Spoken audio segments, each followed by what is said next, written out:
கற்பு களவாகி போனதை போதை தெளிந்த பின் புரிந்து கொண்ட மிச்சல்லே இதற்கு மேல் இந்த மிருகத்துடன் வாழ முடியாது என முடிவெடுத்து லிவ் இன் லைஃபிற்கு பைப்பை சொல்லிவிட்டு தன் பெற்றோர் வீட்டிற்கு பெட்டிப்படுக்கையை கட்டினாள். அத்துடன் நிற்காமல் அவள் காசு போட்டு வாங்கிய வீட்டை காலி செய்யும்படி யான் டயஸிற்கு வக்கீல் நோட்டீஸ் அனுப்ப 1 வருடத்தில் மிச்சலேவின் $15,000 டவுன் பேமெண்ட்டை செட்டில் செய்வதாகவும் மீதி இன்ஸ்டால்மெண்ட்டுகளை தானே கட்டிவிடுவதாகவும் சில அட்வொகேட்டுகள் முன்னிலையில் சமாதானம் பேசி சமரசமானார்கள் மிச்சலேவும் யான் டயஸும்.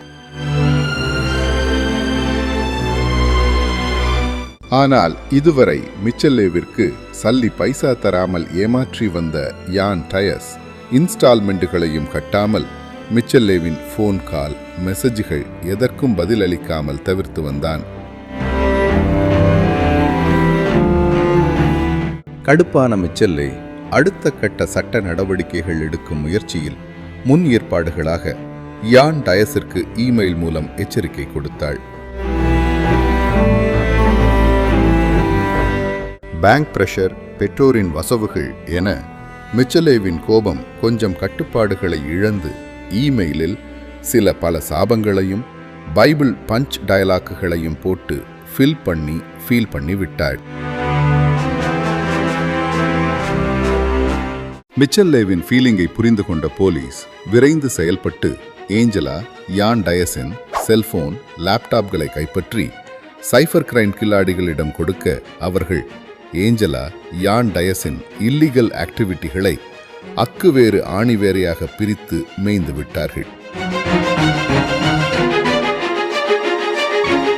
யான் டயஸை மிதிக்காத குறையாக மிச்சல்லே வீட்டை ஒகேட் செய்து சென்ற பின் நினைத்தபடி கொட்டமடிக்க சகல வசதிகளுடன் தனி வீடு இருந்தும் தன் கழிசடை காம இச்சைகளை நிறைவேற்ற சரியான ஆள் கிடைக்காமல் தேடித்திருந்த யான் டயஸிற்கு ஜாடிக்கேத்த மூடி போல் ஒரு ஜோடியாக அறிமுகமானாள் ஏஞ்சலா.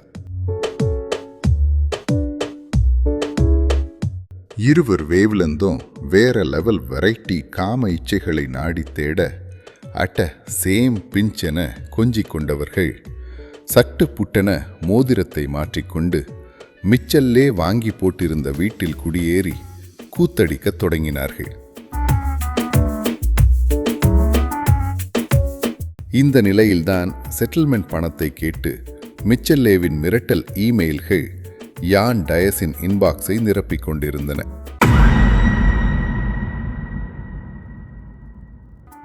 மாதம் சம்பளம் மொத்தத்தையும் குடிக்கூத்தில் கரைத்துவிட்டு கையில் 10 பைசா இல்லாமல் இருக்கும் யான் டயஸ் ஏஞ்சலா ஜோடி உடனடியாக $15,000 புரட்ட எங்கே செல்வது? போதையில் புரண்டு யோசித்த ஜோடி கிளிகளின் கேடி புத்தியில் பூத்த புண்ணாக்கு ஐடியாதான் இதுவரை அவர்கள் எக்ஸிக்யூட் பண்ணி இப்போது என்கார்டில் வந்து நிற்கும் மிச்சல்லே பெயரில் தங்களுக்கு தாங்களே அனுப்பிக்கொண்ட மிரட்டல் இமெயில்கள், கிளாசிஃபைடில் கற்பழிக்க கட்டழகன் தேவை விளம்பரம், கற்பனை முரட்டு முகமூடியின் கற்பழிப்பு முயற்சி. மிச்சல்லேவை போலீசில் சிக்க வைக்க அவள் யான் டயஸிற்கு அனுப்பிய இமெயில்களில் இருந்த முக்கியமான அம்சங்களான பைபிள் வசன மேற்கோள்கள், மிச்சல்லே பயன்படுத்தியிருந்த வார்த்தைகள், மிரட்டல் ஸ்டைல், சாபங்கள், குறிப்பிட்ட வார்த்தைகளில் தொடர்ந்து மிச்சல்லே செய்திருந்த எழுத்து பிழைகளை அப்படியே காப்பியடித்து மிச்சல்லே எழுதியதைப் போன்றே மிரட்டல் இமெயில்களை நமக்கு நாமே திட்டத்தில் தங்களுக்கு தாங்களே அனுப்பி கொண்டதுடன் போலீஸ் மற்றும் சுற்றம் சூழ் சமூகத்திடம் சிம்பத்தியை கிரியேட் பண்ண ஏஞ்சலாவை கர்ப்பிணியாக நடிக்க வைத்தனர். ஆம், ஏஞ்சலா உண்மையில் கர்ப்பமாக இல்லை. யான் டயஸிற்கு தெரிந்த மெடிக்கல் ஸ்கேனிங் சென்டரில் கொஞ்சம் டாலர்களை கொடுத்து வேறு ஒரு பெண்ணின் சோனோகிராம் ரிப்போர்ட்டுகளை வாங்கி அவசரத்தில் அப்போதைக்கு கிடைத்த இரட்டை குழந்தைகளின் சோனோகிராம் ரிப்போர்ட்டை ஏஞ்சலாவின் கருவின் ஸ்கேன் ரிப்போர்ட் என போலீஸையும் சுற்றம் சூழ் சமூகத்தையும் நம்ப வைத்து ஏமாற்றியுள்ளனர். அத்தனை ஆதாரங்களையும் அமெரிக்காவின் சத்தியவான் சாவித்திரியாக வாழ்ந்த யான் டயஸ் ஏஞ்சலா தம்பதிகளின் லேப்டாப் மற்றும் செல்போன்களில் இருந்து கைப்பற்றினார்கள் சைபர் கிரைம் கில்லாடிகள்.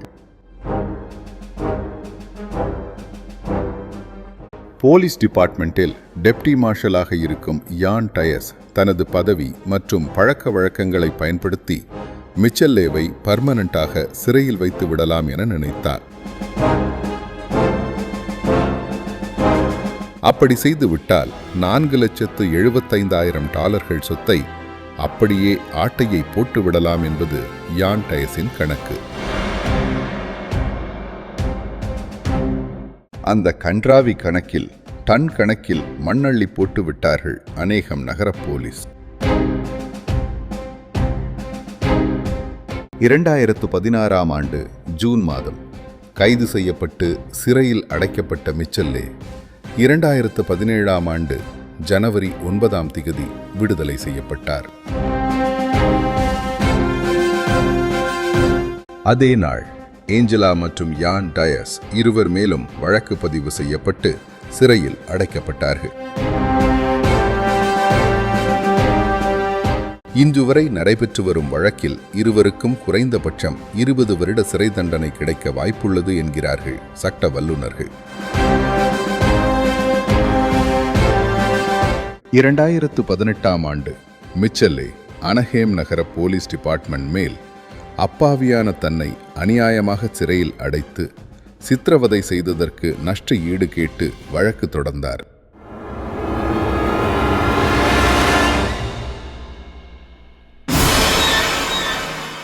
2021ஆம் ஆண்டு ஏப்ரல் மாதத்தில் ஒரு குறிப்பிட்ட அமௌண்ட் டாலர்களை கொடுத்து மிச்சல்லே பிரச்சனையை முடிவிற்கு கொண்டு வந்தார்கள் அனஹேம் நகர போலீசார்.